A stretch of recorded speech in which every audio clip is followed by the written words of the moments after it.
These are the 10 things you need to know before the final push towards the NBA playoffs. First, starting out with just how much better Golden State will be now that they have Jimmy Butler. After an incredibly hot start to the season, the Warriors plummeted as teams were loading up on Steph Curry, and they didn't have enough secondary playmaking or shot creation. So they make the big splash for Jimmy Butler, and the first 4 games of his tenure have looked pretty solid, going 3-1 in that time. But is it enough to make them title contenders again? Personally, I wouldn't be counting out a healthy Steph Curry or Jimmy Butler heading into a playoff series, and I've actually really liked what we've seen from Jimmy Butler's fit on this team so far. He gives them a lot of what they've been missing, such as rim pressure, getting to the free throw line, another ball handler, someone to play make in the middle of the floor, and a more than capable secondary scoring option who can keep the team afloat in the non-Steph Curry minutes. Those minutes without Steph on the floor have always been an issue for the Warriors over their dynasty years, but now they have a clear focus on what to do in those minutes. Before the Jimmy trade, it was a lot of Brandon Podziemski dribbling the air out of the basketball, lacking any real kind of offensive identity. But now with Jimmy Butler, expect this to be Jimmy Bucket's time, going to work in isolation sets where he's more than capable of keeping the scoreboard ticking over while giving you maximum effort on defense too. However, it is still too early to see just how good this team really is, but it's definitely a question I'll be keeping in my mind for the rest of this regular season. The second thing you need to know for the rest of the NBA season is whether or not the Denver Nuggets are actually the best team in the West. The Nuggets have now won 8 straight games, and after an incredibly slow start to the season, Jamal Murray is now back playing his absolute best basketball, capped off by a 55-point explosion against the Blazers. Nikola Jokic is still the most unstoppable force in the game, and with MPJ and Aaron Gordon also playing at their best too, are they the best team in the West once again? Well, after this 8-game winning streak, it's starting to look that way, because when I look at the top of the East, I see a lot of unexperienced young teams such as OKC, Memphis, and Houston, and the latter two I don't have much confidence or trust in to go the distance in the playoffs, but with Denver, I have the trust in them. They've got the championship experience along with the talent needed to get the job done, especially when the lights are the brightest, and don't forget they've got the best player in the world on their side. Nikola Jokic has been putting up these incredible numbers this season, and I just don't know how he's not going to win the 4th MVP this year. And for those reasons, I trust the Nuggets the most, and I think we're going to know pretty quickly whether I'm right or not with just how good they play coming out of this All-Star break. The third thing you need to know for the rest of the NBA season is whether or not the Kyle Kuzma trade will end up being the right decision or not. When the Bucks pulled the pin on Chris Middleton, it wasn't necessarily surprising, but many were shocked with who they traded for. Kyle Kuzma hadn't exactly been having a great season with Washington, but since he joined Milwaukee, I'm starting to come around to the idea of the trade, especially after I've seen him on the court with the team. The Bucks have had a dilemma all season long that's been holding them back. When they play fast, their offense is amazing, but their defense suffers, and that's because of their age and just not being able to get up and down the court quick enough. So when they slow it down to lean into being a better defensive team, that offense goes out the window. So the team needed to find a way to play faster, leaning into the duo of Dame and Giannis, and the move for Kyle Kuzma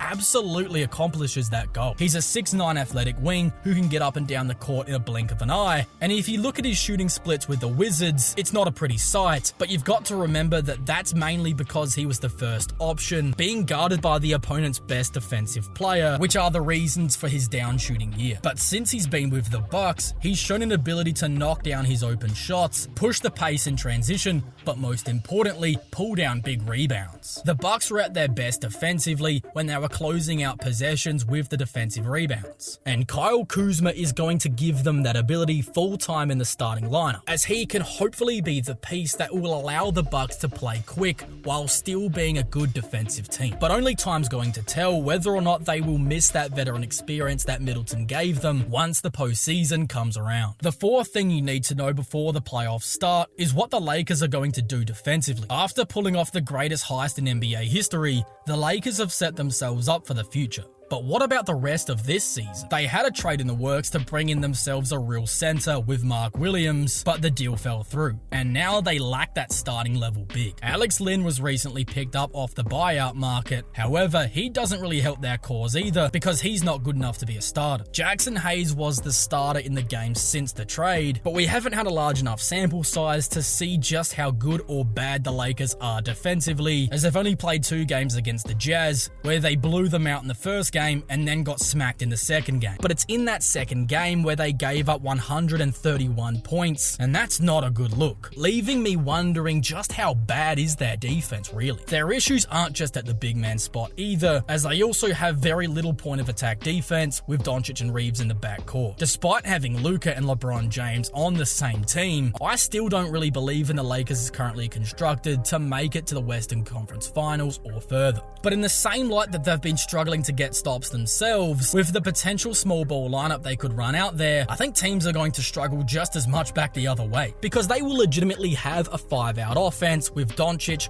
Reeves, James, Hachimura, and Dorian Finney-Smith. LeBron and Luka should be able to get into the paint at will, and Rui Hachimura, Finney-Smith, and Austin Reeves are all capable of attacking closeouts and knocking down their 3-point shots, meaning you're not able to really sag off these guys either. So coming out of the All-Star break, I am going to be closely monitoring this Lakers team to see whether or not they make any strides defensively, because they're going to need to if they want to make a deep run. The 5th thing you need to know before the playoffs start is whether or not the Spurs have one last push in them. Trading for De'Aaron Fox, just like the move for Doncic, was a trade for the future, but many, myself included, thought that this deal would see San Antonio play their first postseason action in the Victor Wembanyama era. However, since acquiring Fox, they haven't exactly been amazing, as defense has been a real issue for this team, along with the offense that's just looked clunky. They've been in a lot of close games since the trade, and in those close games, it's been a lack of execution down the stretch that's been concerning, but this isn't something we haven't seen before, as you've got to remember that these two haven't played with each other at all until this point. I believe that potentially getting some work together in the All-Star break to really get on the same page with one another could potentially steer them in the right direction, especially if they want to salvage what's left of this season. Currently, the Spurs are sitting as the 12th seed in the Western Conference, but they're only 2 games back of the 10th seeded Warriors, as the playoffs are still within reach. So it's going to be interesting to see if they have one last push left to make it to the postseason. The 6th thing you need to know before the playoffs start is how there's a decision needing to be made in Philadelphia. Everything that could have possibly gone wrong for the 76ers this season has. Embiid has missed so much time with injuries, and even when he's healthy, he doesn't look like his MVP self. Paul George has been absolutely horrendous, and even their standout rookie Jared McCain had a season-ending injury. After an embarrassing back-to-back where they dropped games to the Raptors and the Nets, I wonder whether or not the 76ers front office are going to pull the pin on the season. It doesn't make any sense further risking the health of Joel Embiid, especially considering the fact that he believes he's going to need another knee surgery in the off-season. So why not just shut him down now and let him have a solid 6 months to recover and potentially be ready for next season? Because even if you don't shut them down, the best case scenario is that they make it to the playoffs as an 8 seed, where they would then have to go up against the Cavs in round 1, which is a series that they have little to no chance of winning. So if they did pull the pin on the season, they would save themselves from suffering potentially more injuries, while giving Joel Embiid more time to rest and recover, and most importantly, they could potentially get a higher draft pick in a talented class. The decision to play out the season or call it quits is one that I'll be eagerly awaiting to see, but if I was in charge of making the call, I would have called it already by now. The 7th thing you need to know before the playoffs begin is whether or not the Thunder not making a deal at the deadline was the right call or not. The deadline came and went, and OKC didn't make a move for another scorer or shooter like many thought they would. Cam Johnson was flirted around and probably would have been a pretty good fit. However, the guy who would have had to been shipped in the other direction would have been Aaron Wiggins, who conveniently started playing amazing basketball right around this time. I think this is going to be a situation where if the Thunder are second round exits, we're going to look back at the deadline and wonder to ourselves, why didn't they make the trade? Despite the fact it made total sense in the moment because of how good Wiggins has been as of late, and the fact that they now have a $40 44-10 record at All-Star break. Their defense is historic, which will be massive in the postseason, but the only concern I have for OKC is what do they do when SGA's having an off night? Right now, your secondary scorers would be Jalen Williams and Chet Holmgren, who both have the talent to do so, but I don't think they have the experience to give you that kind of production consistently in the postseason at such a young age. Both Williams and Holmgren struggled against the Mavericks last postseason, where they were both pretty inefficient in that series. But only time will tell whether or not their defense is just going to be good enough to make a deep run anyway, or if that lack of another offensive spark will hurt them. The 8th thing you need to know before the playoffs begin is whether or not Cleveland's addition of DeAndre Hunter will be enough to compete with the Celtics. Right now, the layout of the East is pretty simple, with Boston and Cleveland being the clear 2 best teams, with the Knicks, in my opinion, being good enough to challenge both teams. The Cavs, just like OKC, are a young team who have been incredibly good this season, but unlike the Thunder, the Cavs made a move at the deadline, bringing in Hunter from Atlanta to fill a hole within their team. For the last 3 or so seasons, the Cavs have been looking for a quality 3, and they've finally found one with Hunter, who was leading the 6th Man of the Year voting, averaging nearly 20 points per game off the bench. Hunter is a more than capable offensive contributor, and when you look at his defensive impact, he's not an elite defender by any means, but he is quite good at just staying in front of his opponent, which will be very handy in a series against the Celtics, where if Hunter could just slide his feet and stay in front of a Jason Tatum or a Jaylen Brown, that's all he's going to really have to do when you've got the twin towers of Allen and Mobley behind him. Before their move, the wing matchups with Boston were in the Celtics' favor, but now it's going to be interesting to see just how much of a difference that makes, and the Cavs are going to be playing the Celtics 3 days after the All-Star break ends, so that's a game I'll be watching eagerly. The 9th thing you need to know for the rest of the NBA season is if the Knicks can remain healthy, playing all the minutes they log every night. Knicks coach Tom Thibodeau is known for playing his players heavy minutes, and this season has been no different, as 3 of the Knicks starters rank in the top 15 for minutes per game, those being Mikal Bridges at 1,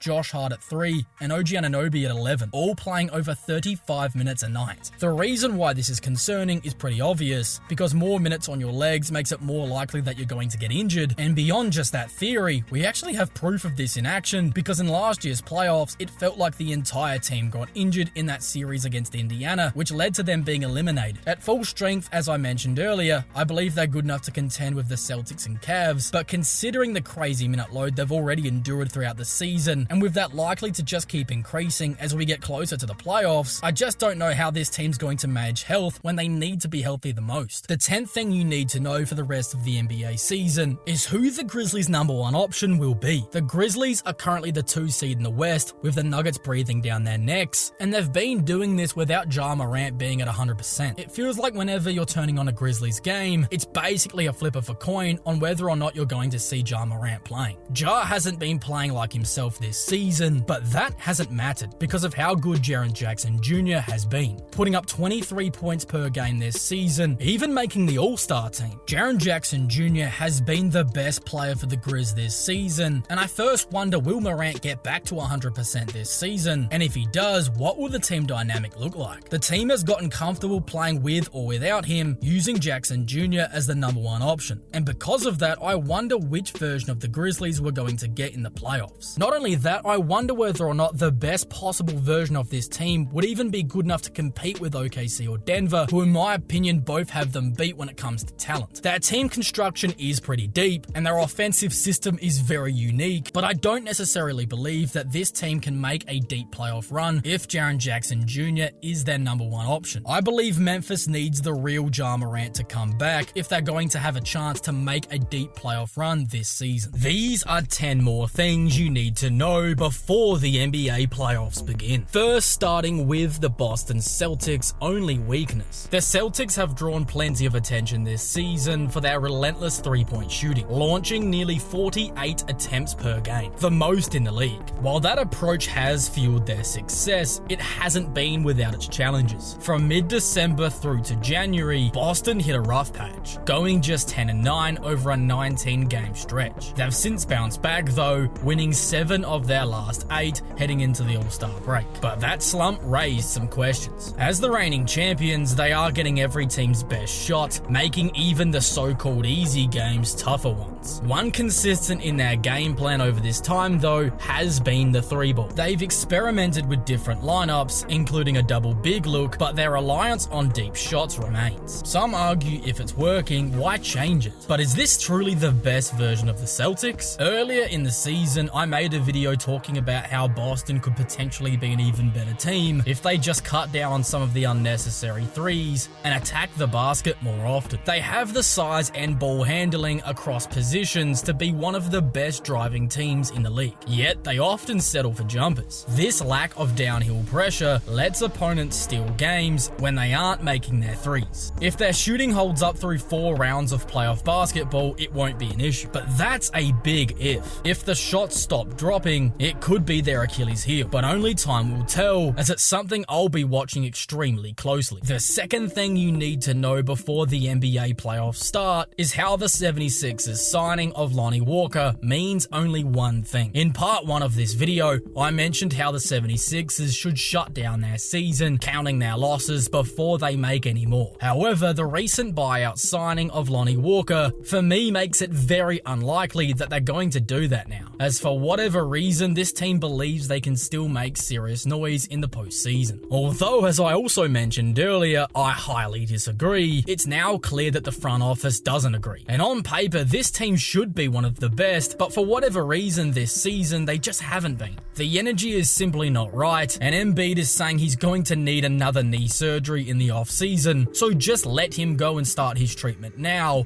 so he can potentially be ready next season. If Philadelphia push on, risking Embiid's health further, it's going to be a domino effect, with Joel Embiid simply never being ready to start a season. So I still believe they absolutely need to shut it down, and they need to shut it down now. The third reason you need to know before the playoffs begin is who will be the OKC Thunder's clear number 2 guy. Shai Gilgeous-Alexander has established himself as a true number 1 option on a championship caliber team. But for the Thunder to take that next step, they need a clear number 2 option. Last season, their playoff downfall wasn't defense. It was the offense that stalled when SGA wasn't creating everything. Oklahoma has worked to improve its offensive flow by turning Isaiah Joe and others into movement shooters, but that's only a marginal fix. The real question is, can Jalen Williams or Chet Holmgren rise to the occasion? Holmgren showed flashes of elite scoring before his injury, averaging 18 points per game by attacking off the catch and hitting mid-range jumpers. While he's still working his way back, his offensive growth will be key for this team once the playoffs arrive. Jalen Williams, on the other hand, played strong defense on Kyrie Irving last postseason, but struggled to score. Now a year older and more experienced, he's refined his offensive game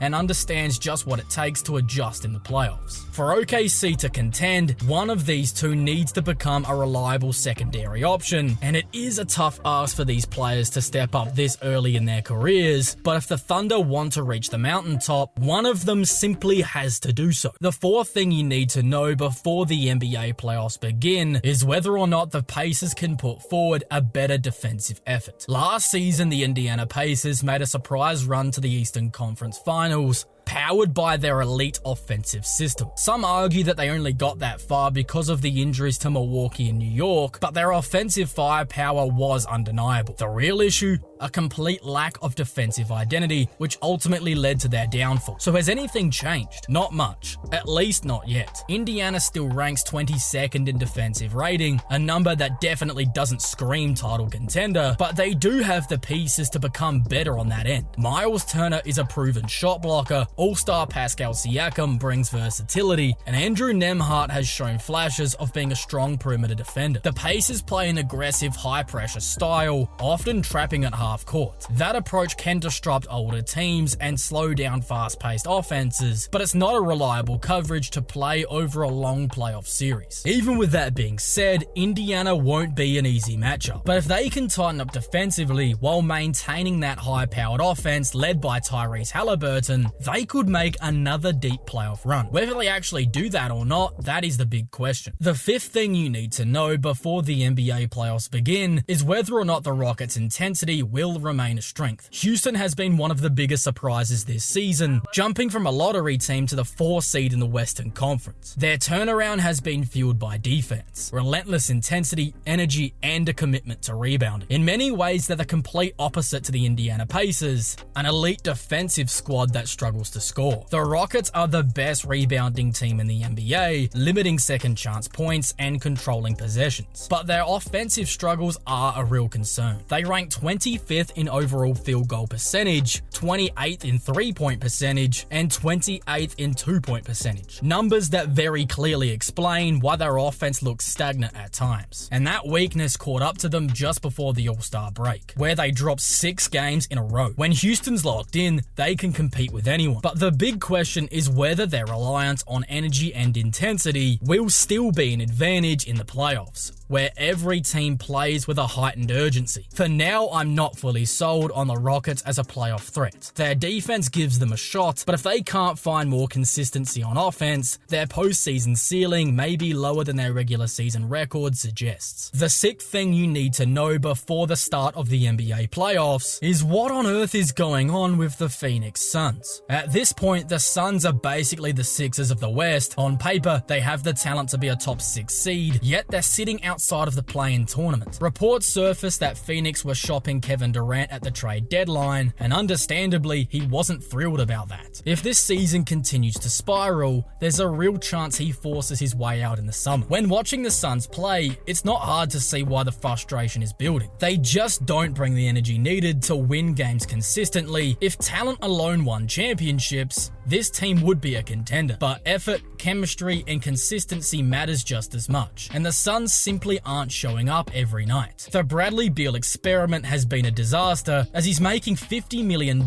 with a no-trade clause and he's coming off the bench. Devin Booker, meanwhile, has been up and down, leaving this team without a clear identity. Looking back, it's hard not to wonder whether Phoenix would have been in a better spot if they didn't trade for Bradley Beal. If they use that $50 million to build a deep, well-balanced roster around Durant and Booker, they're probably in a much better spot right now. Instead, they're stuck with an imbalanced team and no easy way to fix it. So what now? Step 1, play with urgency. If the Suns miss the playoffs, it will be a complete disaster, one that likely costs them Durant in the offseason. It's incredible to think that just 4 years ago, this franchise was in the NBA Finals, looking like a young team on the rise. But now, only one player from that team remains, and they're dangerously close to falling apart. They have to somehow get out of the Bradley Beal business, but with Beal using that no-trade clause, that move remains to be seen. For now, all we can do is watch and wait. The seventh thing you need to know before the NBA playoffs begin is just how good the Dallas Mavericks will be if they can get fully healthy. The Mavericks pulled off one of the most baffling trades in recent memory, sending their franchise guy away for what felt like a bag of chips and Anthony Davis. The basketball gods clearly weren't impressed, as AD didn't even make it through his first full game before getting injured. Now reports suggest that he could miss multiple weeks and possibly up to a month. That leaves Dallas in a really tough spot. The team has barely had a chance to build any chemistry, playing just 3 quarters together before the injuries hit. But in that short time, they looked really good. Davis was at the 4, where he thrives, especially alongside Daniel Gafford at the 5.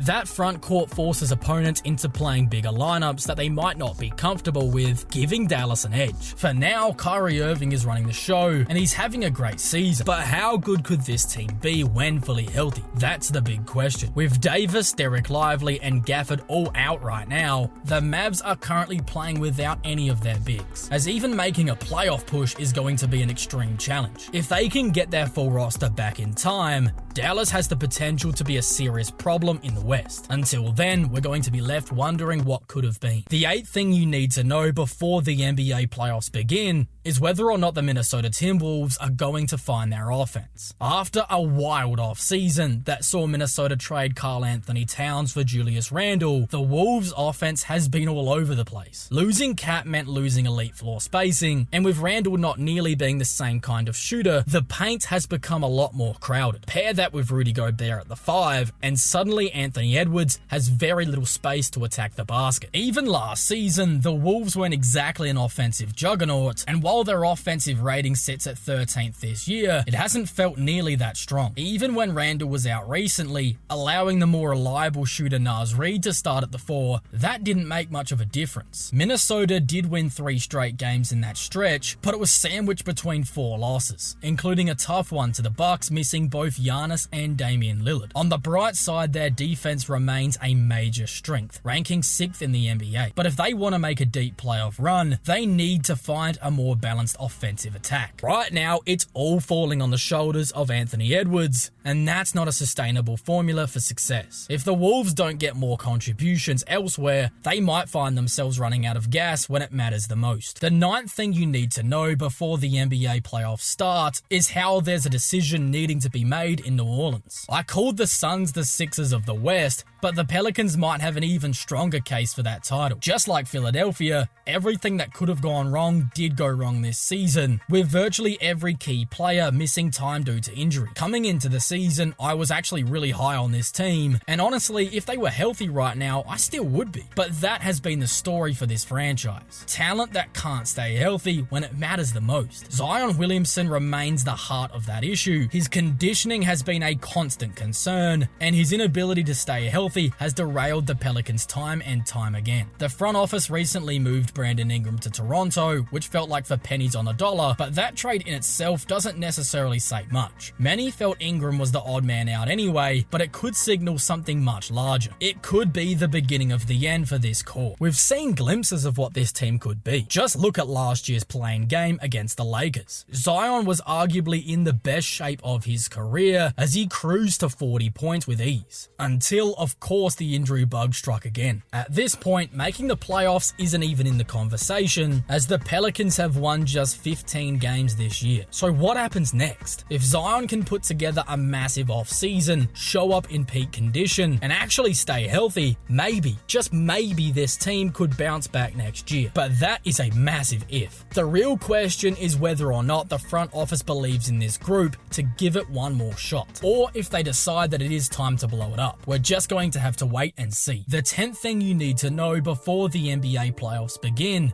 is whether or not the Orlando Magic can regain their early season mojo. Orlando was one of the best stories in the NBA to start the season. Paolo Banchero looked like a legitimate superstar, putting up 29 points per game, making it seem like the Magic were finally turning the corner. But just like that, disaster struck. An oblique injury sidelined him for months. Somehow, though, the Magic kept rolling. Franz Wagner stepped up as the team's new number 1 option, and he started averaging 29 points a game, delivering standout performances like his game winner against the Lakers. Just as Orlando fans started to believe, the basketball gods struck again. Wagner suffered the same rare oblique injury and was out for just as long. Now that both have returned, things haven't quite clicked. Banchero in particular hasn't looked like the same guy, as his scoring dipped to just 22 points per game, and instead of a LeBron-Carmelo hybrid that people were calling him to start the season, he's looking more like a Julius Randle now. On top of that, the rest of the team had found ways to win without him, and now there's an awkward transition period as they adjust back to their original roles. As a result, the Magic have slipped to 7th in the East, sitting 2 games below 500. Meanwhile, the Detroit Pistons, yes, Detroit, have jumped them in the standings. But if Orlando can regain that mojo they had earlier in the season, could they actually make some noise in the playoffs? I think so. The East is wide open, and the Magic know it as well as anyone. Their defense makes them a tough matchup, and if Banchero and Wagner can rediscover their best form, they have enough firepower to make it to the second round and maybe push a contender.